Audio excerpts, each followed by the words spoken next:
दोस्तों, मैं Rahul Rajput MRC classes करा के यूट्यूब चैनल में आपका बहुत बहुत स्वागत करता हूं।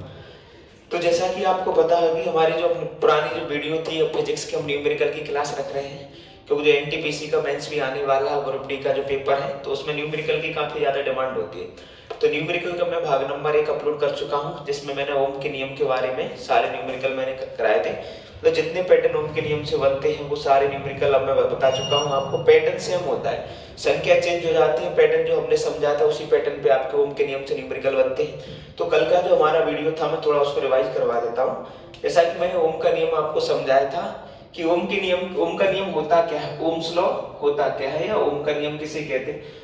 तो ओम के नियम के अनुसार अगर कोई भी परिपथ है और उस परिपथ में क्या होता है, जो बहने वाली धारा होती है ना, मतलब इसमें जो धारा बह रही वो आई है, तो बहने वाली धारा उसके विभवांतर की क्या होती है, समानुपाती होती है। ये होता था ओम का नियम। तो जब जैसा कि आपको पता है कि जब भी हम समानुपाती का चिन्ह हटाते हैं ना, इसकी जगह पर क्या आ जाता है, एक नेतांक आ जाता है। तो v की जगह पे r नाम का एक नेतांक आता था, जिसको हम क्या कहते थे, प्रतिरोध कहते थे। तो ये तो हमने पिछली वीडियो में देखा था कि v बराबर r है। यहाँ पे v क्या है, विभवांतर है, r क्या है, प्रतिरोध है, i क्या है, धारा है या करंट है। तो जो तो हमने पिछली वीडियो में ओम का नियम देख लिया था, और इसके हमने 3 फॉर्मूले और बनाए थे। जैसे कि अगर मुझे v निकालना है तो v बराबर r i हो जाएगा, और अगर मुझे r निकालना है तो v बट्टे i बराबर कितना हो जाएगा, आपका r हो जाएगा। और अगर मुझे i निकालना है तो v बट्टे r बराबर कितना हो जाएगा, i हो जाएगा। इस तरीके के पिछले जितने भी न्यूमेरिकल थे वो इन 3 फॉर्मूलों से बनते, तीनों को हमने कर लिया था। आज जो हमारा वीडियो है वो होगा प्रतिरोधों के संयोजन पे, कि श्रेणी क्रम संयोजन क्या होता है, समांतर क्रम संयोजन क्या होता है, कैसे इनको जोड़ा जाता है, क्या प्रभाव पड़ता है, कैसे प्रतिरोधों का योग निकाला जाता है, कैसे प्रतिरोधों का संयोजन किया जाता है। तो चलिए हम स्टार्ट करते हैं प्रतिरोधों का संयोजन। ये टॉपिक आपका ओम के नियम ही वाला है। तो जैसा कि आपको पता है कि प्रतिरोधों का संयोजन 2 प्रकार से होता है। पहला प्रतिरोधों का संयोजन, ठीक है, आप इन चीजों को नोट करते जाएं कि जब भी आप रिवीजन करो तो आप आसानी से करो। प्रतिरोधों का संयोजन या कह सकते हैं रेसिस्टेंस कॉम्बिनेशन जो होता है प्रतिरोधों का संयोजन। तो प्रतिरोधों का संयोजन केवल 2 प्रकार का होता है। पहला होता है आपका श्रेणी क्रम संयोजन, जिसको हम सीरीज कॉम्बिनेशन कहते हैं, और दूसरा होता है हमारा कौन सा, समांतर क्रम संयोजन, जिसको हम पैरेलल कॉम्बिनेशन कहते हैं। मैं दोनों को क्रम बाय क्रम आपको समझाते जाता हूं। देखो, पहले दोनों का मैं डायग्राम बनाऊंगा। तो पहला जो हमारा होगा वो होगा श्रेणी क्रम संयोजन। क्या होगा, श्रेणी क्रम संयोजन।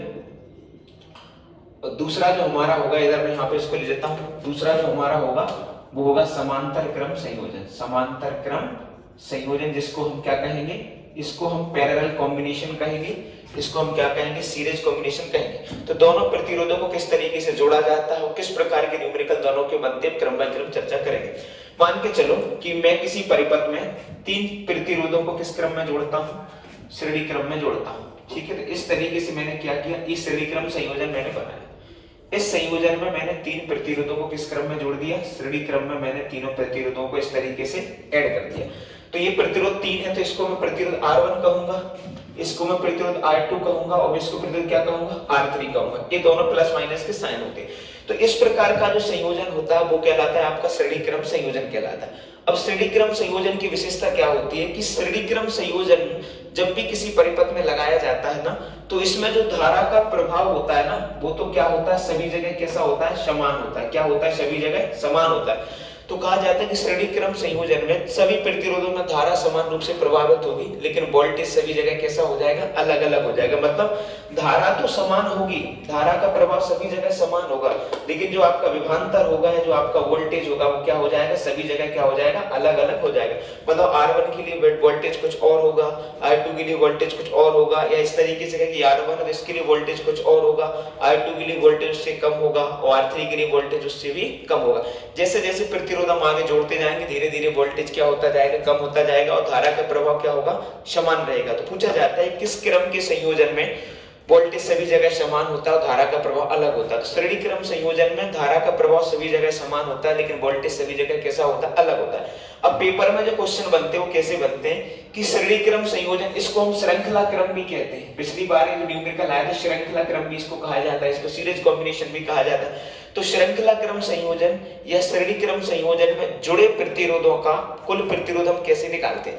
तो कुल प्रतिरोध अगर हमें निकालना हो तो कुल का मतलब होता है टोटल। तो RT बराबर मतलब टोटल रेजिस्टेंस, अर्थात कुल प्रतिरोध बराबर होगा R1 plus R2 plus R3। इस फॉर्मूले के माध्यम से हम क्या कर सकते हैं, कुल प्रतिरोध आसानी से निकाल सकते हैं। किस क्रम के संयोजन का, श्रेणी क्रम संयोजन का। ठीक है, अब क्या होता है, अगर यहां तक तो R3, अगर इसके आगे भी R4 R5 R6 कितने भी प्रतिरोध होते, आप आसानी से इनका संयोजन आसानी से करके इनका कुल प्रतिरोध निकाल सकते थे। तो ये तो हो गया हमारा श्रेणी क्रम संयोजन। दूसरा आता है हमारा समांतर क्रम संयोजन। तो समांतर क्रम संयोजन जो होता है, इसमें जो होता है परिपथ को, प्रतिरोधों को इस क्रम में क्या होता है, जोड़ा जाता है। तो ये तो कहलाता है आपको ये तो आपका हो जाएगा समांतर क्रम संयोजन। थोड़ा देखिए आप चित्र को देखें, यहीं से आपके सारे क्वेश्चन क्या हो जाते हैं, क्लियर हो जाते हैं। तो ये जो आपका संयोजन होगा, ये R1 हो गया, ये R2 हो गया, ये R3 हो गया। तो इस प्रकार का जो संयोजन होगा वो क्या कहलाएगा, आपका समांतर क्रम संयोजन कहलाएगा। दोनों में बहुत अंतर है। अगर अधिकतम प्रतिरोध अगर आपको निकालना होता है तो श्रेणी क्रम में आता है, लेकिन अगर न्यूनतम प्रतिरोध आपको न्यूनतम कुल प्रतिरोध जो निकलता है वो समांतर क्रम संयोजन में निकल के आपके सामने आ जाता है। तो इस प्रकार की जो श्रृंखला बनती है वो क्या होती है, समांतर क्रम संयोजन की। और इस प्रकार की जो श्रृंखला बनती है वो काय की होती है, श्रेणी क्रम संयोजन की। तो समांतर क्रम संयोजन में क्या होता है कि धारा का जो प्रभाव होता है वो क्या होता है, अलग अलग होता है। वोल्टेज सभी जगह कैसा होता है, समान होता है। मतलब यहाँ भी वोल्टेज समान होगा, यहाँ भी वोल्टेज समान होगा, यहाँ भी वोल्टेज क्या हो जाएगा, समान होगा, लेकिन यहाँ पे धारा कैसी होगी, अलग अलग होगी। इसमें क्या होता है, इसमें धारा समान होती है, वोल्टेज कैसा होता है, अलग अलग होता है। अब समांतर क्रम संयोजन का अगर आपको कुल प्रतिरोध निकालना है तो वो कैसे निकलता है, वो ऐसे निकलता है 1/RT बराबर होता है 1/R1 प्लस 1/R2 और प्लस 1/R3। इस तरीके से कितने भी प्रतिरोधों को आप आपस में जोड़ दीजिए, आप समांतर क्रम संयोजन का कुल प्रतिरोध आसानी से निकाल सकते हैं। तो दो तरीके के फॉर्मूले हमारे सामने आते हैं। पहला होता है श्रेणी क्रम संयोजन का, दूसरा होता है समांतर क्रम संयोजन का। इन दोनों का उपयोग क्या किया जाता है कि परिपथ में लगे प्रतिरोधों का कुल प्रतिरोध निकालने में इनका क्या किया जाता है, उपयोग किया जाता है। तो ये तो था श्रेणी क्रम संयोजन क्या होता है, ये था आपका समांतर क्रम संयोजन क्या होता है। अब इसके पेपर में न्यूमेरिकल कैसे बनते हैं उन पे हम क्या करते हैं, चर्चा करते हैं। तो आप इन चीजों का स्क्रीनशॉट ले लिया करें, क्योंकि बाद में आपको काम में यही आना है कि दो चीजें आपके काम की रहेगी। और इतना ध्यान रखें, प्रतिरोध का मात्रक हमेशा ओम होता है, क्योंकि देखो फिजिक्स के जितने भी न्यूमेरिकल होते हैं वो 2 लाइन से ज्यादा नहीं लेते हैं। इन 2 लाइन में आपका न्यूमेरिकल सॉल्व हो जाएगा। लेकिन क्या होता है कि आंसर तो सबका आता है, बाद में यूनिट लगाना भूल जाते हैं कि इसकी इकाई क्या होती है। तो प्रतिरोध का मात्रक क्या होता है, ओम होता है। अगर आप विभवांतर निकालोगे, विभवांतर का क्या होता है, वोल्ट होता है। अगर आप धारा निकालोगे, धारा का क्या हो जाएगा, एम्पियर हो जाएगा। तो ये तो जो हमारा था ये संयोजन था, किस तरीके से हम इनको जोड़ सकते हैं। अब पेपर में क्वेश्चन कैसे आते हैं, तो देखो पेपर वाला हम सिस्टम देखते हैं। चित्र जो मेरा यहाँ पे बना है इसको बने रहने तो इससे कोई फर्क नहीं पड़ता। अब जैसे मैं कह दूं कि एक परिपथ में मैं क्या करता हूँ, चलो मैं 3 की जगह 2 कर देता हूँ, ठीक है। 3 की जगह मैं क्या कर 2 कर देता हूँ। मैं कहता हूँ कि एक परिपथ में, मैं वही क्वेश्चन करवा रहा हूँ, पिछले साल आपके ग्रुप डी एनटीपीसी में पूछे गए थे, कि मैं कहता हूँ कि एक परिपथ में 40 ओम और 60 ओम के 2 प्रतिरोधों को, मतलब 40 ओम और 60 ओम के 2 प्रतिरोधों को श्रेणी क्रम में जोड़ा जाता है, तो इनका कुल प्रतिरोध कितना होगा। मतलब कि आपको पहला जो R1 दिया है वो 20 कितना है, 20 है। R1 कितना 20 है और R2 कितना है, इसका 60 है। इन दोनों प्रतिरोधों को मैं सीरीज कॉम्बिनेशन या श्रृंखला क्रम या श्रेणी क्रम में जोड़ता हूं, तो इन दोनों का मेरे पास कुल प्रतिरोध कितना होगा। तो कुल का जो हमारा फॉर्मूला था वो था RT बराबर R1 प्लस R2। क्योंकि देखो यहाँ पर केवल 2 ही दिए हैं तो हमें R3 लिखने की आवश्यकता नहीं है। बाकी अगर R3 होता, R4 होता, R5 होता, कुछ भी बना रहता, हम उसको आसानी से जोड़ के उसको लिख देते। तो मैं कहता हूं कि RT मुझे निकालना है, तो R1 की वैल्यू कितनी है, 20 ओम, RT की वैल्यू कितनी है, 60 ओम। जब मैं दोनों को जोड़ूंगा तो RT बराबर कितना निकल के आ जाएगा मेरे पास, 80 ओम मेरे सामने निकल के आ जाएगा। तो मैं कह सकता हूं कि जब 20 ओम और 60 ओम के दोनों प्रतिरोधों को अगर मैं श्रेणी क्रम में जोड़ता हूं तो मेरा जो कुल प्रतिरोध जो होगा वो 80 ओम निकल के आ जाएगा। तो ये तो था आपका कौन सा, श्रेणी क्रम संयोजन वाला। तो पहले जो हम सवाल करते हैं श्रेणी क्रम वाले कर लेते हैं, उसके बाद मैं आपको समांतर क्रम वाले समझा दूंगा। इसमें एक चीज और होती है कि कभी कभी वो क्या करता है, इसके साथ बैटरी जोड़ देता है और इसके साथ वो क्या कर देता है, बैटरी जोड़ देता है। तो बैटरी जब वो जोड़ देता है तो आपको प्रतिरोधों के साथ साथ धारा को भी निकालना पड़ता है, ठीक है। तो अगला जो सवाल है वो थोड़ा अलग होगा, मैं दोबारा इसको जोड़ता हूँ, ठीक है। चलिए, ये हमारा एक सवाल हो गया इस तरीके से। अब मैं सवाल बोलता हूँ, आप भी उसको लिखते जाना और जो भी आपका आंसर है उसको कमेंट में जरूर कमेंट किया करें आंसर को, तो हम देख सकते हैं कि वो आपका सही आ रहा है या गलत आ रहा है, ठीक है। अब जो सवाल आपका इस तरीके से है कि 20 ओम, 30 ओम और 70 ओम के, मतलब कहने का मतलब है कि 20 ओम, 30 ओम और 70 ओम के, मतलब पहला जो प्रतिरोध है वो 20 ओम है, दूसरा कितना है 30 ओम है, और तीसरा जो प्रतिरोध है उसका कितना 70 ओम है। 20 ओम, 30 ओम और 70 ओम के तीन प्रतिरोधों को श्रेणी क्रम में जोड़ा जाता है। तो 20 ओम, 30 ओम और 70 ओम के मैं तीन प्रतिरोधों को किस क्रम में जोड़ता हूं, श्रेणी क्रम में या श्रृंखला क्रम में मैं जोड़ता हूं। तो इनका कुल प्रतिरोध कितना होगा, तो इनका कुल प्रतिरोध जो होगा वो कैसे निकालेंगे, तो कुल प्रतिरोध निकालने का जो फॉर्मूला होता है श्रेणी क्रम में वो होता है RT बराबर R1 plus R2 plus R3। अगर आप और भी जोड़ दो, R4 वाला भी हम करेंगे, R5 वाला भी हम कर सकते, जितने प्रतिरोधों को आपको जोड़ना आप जोड़ दीजिए, कोई फर्क नहीं पड़ता। श्रेणी क्रम में सबको आपको जोड़ देना, आपका श्रेणी क्रम संयोजन का कुल प्रतिरोध आपके सामने आ जाएगा। तो मैं कहता हूं कि RT बराबर कितना हो जाएगा, ये तो हो जाएगा 20 ओम, ये हो जाएगा आपका 30 ओम और ये हो जाएगा आपका 70 ओम। तो 70 और 30 100 और 20 कितने होगा 120। तो कहें RT बराबर हमारा कितना आ जाएगा 120 ओम हमारा कुल प्रतिरोध आएगा जब मैं 20 ओम, 30 ओम और 70 ओम के तीन प्रतिरोधों को श्रेणी क्रम में जोड़ूंगा। तो एक तो सवाल आपका इस तरीके से आता है। अब पेपर में हो सकता है वो आपको संख्या बदल के देगा, पैटर्न आपका सेम यही रहेगा। जब भी वो आपसे पेपर में पूछेगा कि श्रेणी क्रम संयोजन कैसा होगा, उनका कुल प्रतिरोध कैसा होगा, तो इसी प्रकार का होगा। आपको केवल संख्याएं चेंज होकर मिल सकती है। तो इस पैटर्न पे जितने भी आपको सवाल मिलेंगे आपको इसी तरीके से करना है, क्योंकि यही पैटर्न होता है श्रेणी क्रम संयोजन का। बस कभी कभी वो क्या कर देता है, वो थोड़ा चेंज कर देता है। तो इसका आप स्क्रीनशॉट ले लीजिए, जिन बच्चों को समझ में नहीं आया तो स्क्रीनशॉट ले सकते हैं, उसको दोबारा मैं आपको समझा दूं। दोबारा ये कि जब मैं 20 ओम, 30 और 70 ओम के तीन प्रतिरोधों को श्रेणी क्रम में जोड़ता हूं तो मेरा कुल प्रतिरोध कितना होगा। कुल निकालने के लिए मैं तीनों को क्या कर देता हूं, ऐड कर देता हूं। तो R1 plus R2 plus R3 बराबर में RT।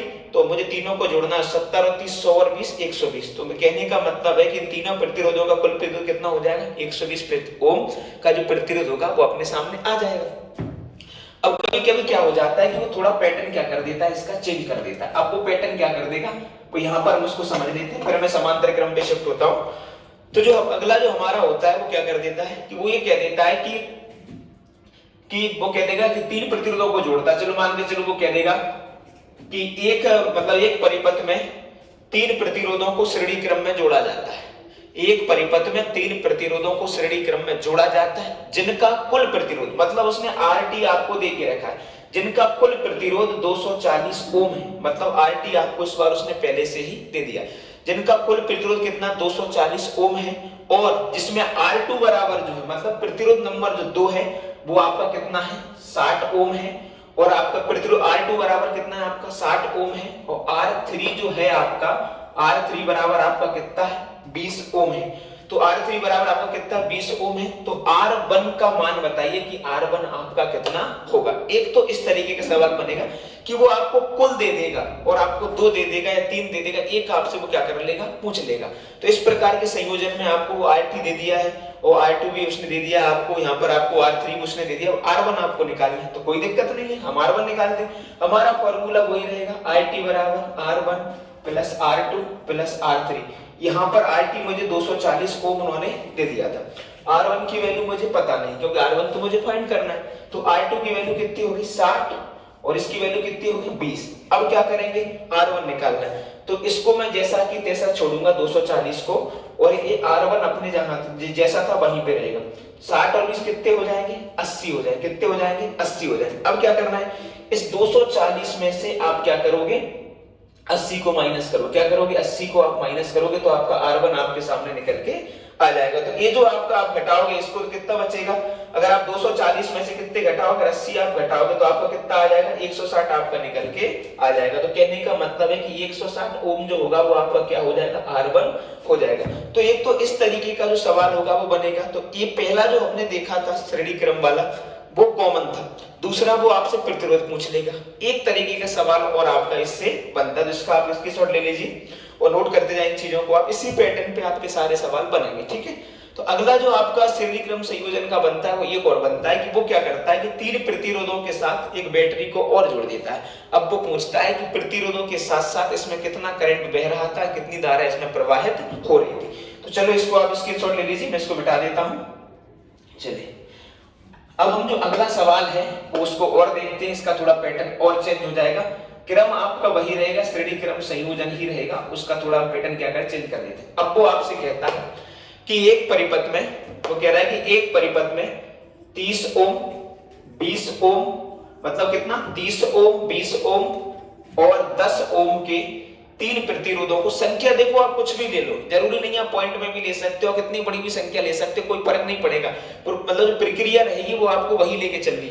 तो कहने का मतलब ये एक परिपथ में 30 ओम, 20 ओम और 10 ओम के 3 प्रतिरोधों को श्रेणी क्रम में जोड़ा जाता है। कौन से क्रम में जोड़ा जाता है? श्रेणी क्रम में जोड़ा जाता है।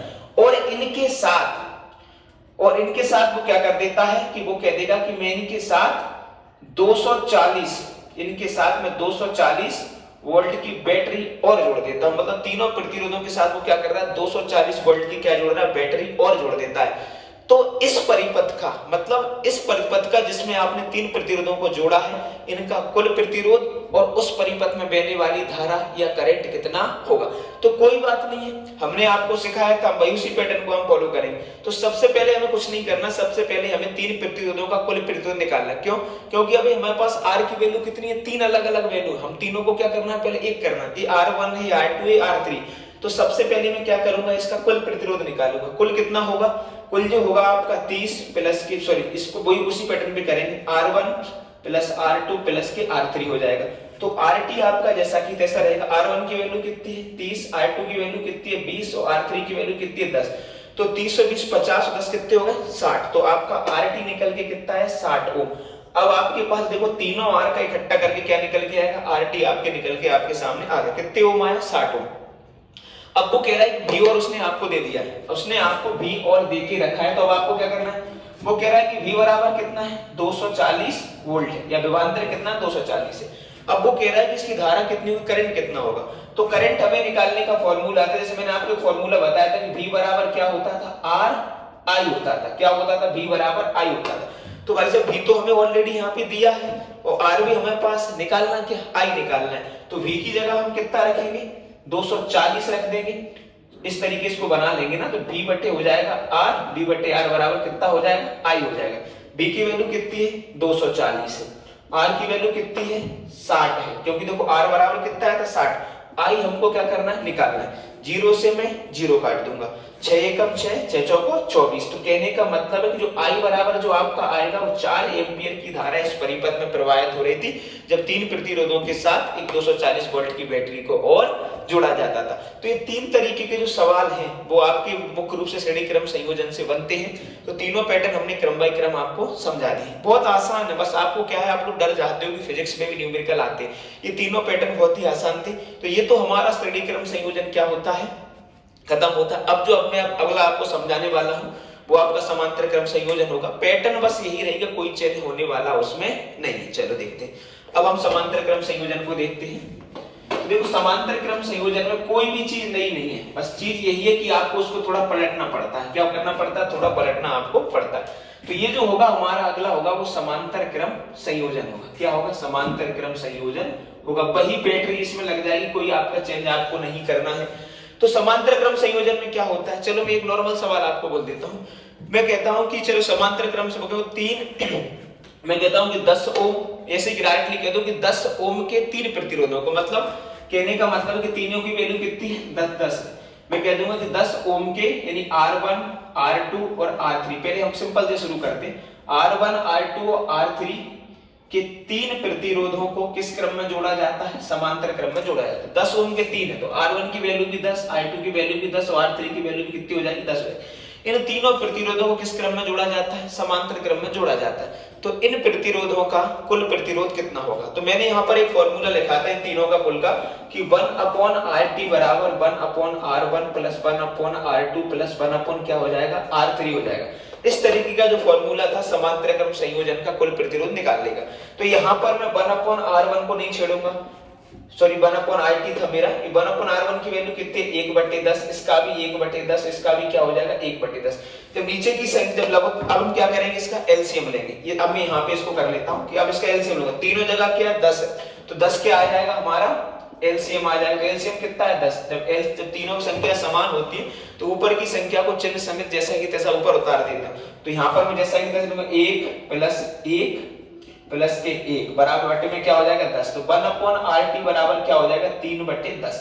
बस यहाँ पर बच्चा गलती कर जाता है, वो सीधा इसको यहीं पे काट देता। अगर मैं यहाँ पर काटूंगा तो ये तो भाई साहब समांतरक्रम संयोजन का व्युत्क्रम निकल के आ रहा है, क्योंकि 1/RT। अब मुझे इसको RT करना है, मुझे कुल प्रतिरोध चाहिए, तो मैं इसको क्या कर दूंगा, पलट दूंगा, तो RT पहुंच जाएगा आपका ऊपर और 10 ऊपर और 3 क्या आ जाएगा आपके नीचे आ जाएगा। अब मैं इसको काटूंगा, 3 त्रिका 9, 3 बार गया, कितना बचा 1, तो यहाँ पर मैं पॉइंट लगाऊंगा, फिर कितना हो जाएगा 10, तो 3.3 जो ओम का, अब इस तरीके से आप काटते जाओगे आगे 3 आता जाएगा, तो RT बराबर जो आएगा 3.3 ओम का जो आपका क्या आ जाएगा समांतरक्रम संयोजन का कुल प्रतिरोध आपके सामने निकल के आ जाएगा। तो एक तो इस तरीके का इसमें बन जाता है। अब वो इसी पैटर्न पे बनेंगे, आपको केवल संख्याओं को क्या करना है, चेंज करना। अब वो इसी में मैं चलो मैं कह देता हूं कि इसी परिपथ में मैं 10 ओम की यहाँ पे क्या जोड़ देता, सॉरी 10 वोल्ट की मैं क्या जोड़ देता हूँ, बैटरी जोड़ देता हूँ। तो आपको कुछ नहीं करना, बैटरी अगर आपकी जुड़ी है तो आपको धारा निकालनी पड़ेगी, तो V बटे क्या हो जाएगा, R हो जाएगा। यहाँ पे I आपको निकालना है, तो आपके 10 वोल्ट की यहाँ पे उसको मैंने जोड़ा था और 3.3 का मैं इसका क्या कर दूंगा, डिवाइड कर दूंगा, आपका I आपके सामने निकल के आ जाएगा। तो इसी तरीके से सेम पैटर्न होता है। अब एक तरीका और होता है इसका, तो वो कभी कभी क्या कर देता है कि प्रतिरोधों के मान क्या कर देता है, अलग कर देता है। तो बच्चा क्या करता है कि एलसीएम लेने में थोड़ा क्या हो जाता है, कतरा जाता है, तो वहां पे कुछ चीजों को गलत करके आ जाता है। चलो मैं ऐसे कहता हूं कि समांतर क्रम संयोजन में, कौन से क्रम संयोजन में, समांतर क्रम संयोजन में R1 R2 और R3, तुम R4 भी ले सकते हो, 5 भी ले सकते हो, 6 भी ले सकते हो, कुछ भी ले सकते हो।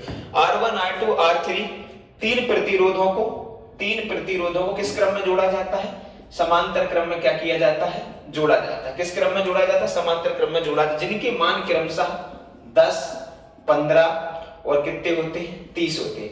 मतलब R1 की वैल्यू कितनी होगी, 10 होगी, R2 की वैल्यू कितनी होगी, 15 होगी, R3 की वैल्यू कितनी होगी, 30 होगी। तो समांतर क्रम संयोजन में जुड़े इन तीन प्रतिरोधों का कुल प्रतिरोध कितना होगा। अब क्या है, अब हमें एलसीएम देने का थोड़ा तरीका क्या हो जाएगा, क्योंकि आपके मान क्या आ गए, अलग अलग आ गए। तो अब हम इसको कैसे करेंगे, हमें तो अपना कुल प्रतिरोध निकालना है, तो बिल्कुल आसान है, वही चलेगा 1/RT बराबर क्या हो जाएगा, 1/R1 या 1/R2 प्लस 1 क्या हो जाएगा R3। आप R4 भी कर सकते हो, कोई फर्क आपको नहीं पड़ेगा। तो यहाँ पर मैं लिखूंगा कि 1/RT बराबर, R1 की वैल्यू कितनी है मेरी, 10 है, R2 की वैल्यू कितनी है मेरी, 15 है, और R3 की वैल्यू कितनी है मेरी, 30 है। अब यहाँ पर क्या हो जाएगा, यहाँ पे देखो तीनों संख्या अलग अलग है, अब थोड़ा एलसीएम लेना पड़ेगा। तो एलसीएम एक ऐसी संख्या होती है जिसमें सभी का क्या चला जाता है, भाग चला जाता है। तो यहाँ पर आपको देखो, क्या 10 में तीनों का भाग जा रहा है, नहीं जा रहा है, क्या 15 में तीनों का भाग नहीं जा रहा है, लेकिन 30 में क्या हो रहा है, तीनों का भाग जा रहा है। और जो लोग ऐसे एलसीएम नहीं ले पाते वो इस तरीके से भी कर सकते हैं, 10, 15 और 30 इस तरीके से गुणनखंड मेथड से भी आप क्या कर सकते हो, एलसीएम ले सकते हो। इतना तो आपको आता ही होगा। तो यहाँ पर जो मेरा एलसीएम आता है वो कितना आ जाएगा, 30 आ जाएगा।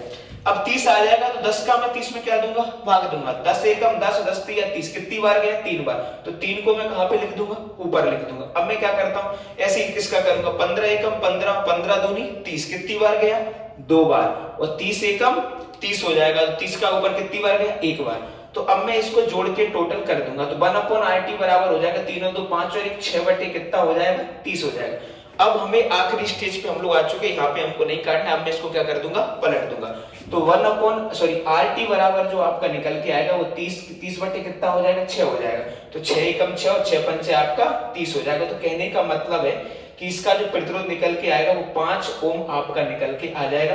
तो जब हम R1 बराबर 10, R2 बराबर 15 और 30 ओम के तीन प्रतिरोधों को समांतर क्रम में जोड़ते हैं तो इसमें हमारा जो कुल प्रतिरोध निकल के आ जाता है वो कितना आ जाता है, 5 ओम आपका निकल के आ जाएगा। अब मैं कह देता हूं कि इसी 10, 15 और 30 ओम के प्रतिरोधों के साथ यहां पर मैंने 100 वोल्ट की बैटरी को और जोड़ा है, तो इस परिपथ में कितनी धारा बहेगी। तो धारा निकालना है, तो धारा का जो सूत्र हो जाएगा I बराबर कितना हो जाएगा, V बटे R। तो I तो जैसा कि तैसा, B की वैल्यू मैंने यहाँ पे कितनी ली, 100, और मेरा R कितना था, 5, तो 5 एकम 5 और 20 पंचे 100। तो कहने का मतलब है कि इसमें 20 एम्पियर की क्या बह रही थी, धारा बह रही थी। इस तरीके के जितने भी सवाल हैं वो आपके ओम के नियम के और श्रेणी और समांतर क्रम संयोजन के बनते हैं। इसके अलावा कोई भी पैटर्न ऐसा नहीं है कि जो आपको परेशान करे। इन्हीं चीजों को आपको आसानी से क्या करना है, समझना। तो ये हमारे ओम के नियम के सारे न्यूमेरिकल क्या हो जाते हैं, कंप्लीट हो जाए। जिन लोगों ने पहला वीडियो नहीं देखा है वो जाएं चैनल को सब्सक्राइब करें, वहां पर डिस्क्रिप्शन में लिंक होगी ओम के नियम की। तो बेसिक आपको पहले समझना पड़ेगा, बेसिक से ही आपको सेकंड वाला वीडियो समझ में आएगा। हम ऐसे ही आपके लिए न्यूमेरिकल की वीडियो बनाते रहेंगे, क्योंकि बहुत सारे न्यूमेरिकल आपके पेपर में पूछे जाते हैं। हमारे सपोर्ट करें, हमारे चैनल को सब्सक्राइब करें, लाइक करें, कमेंट करें। बहुत बहुत धन्यवाद दोस्तों।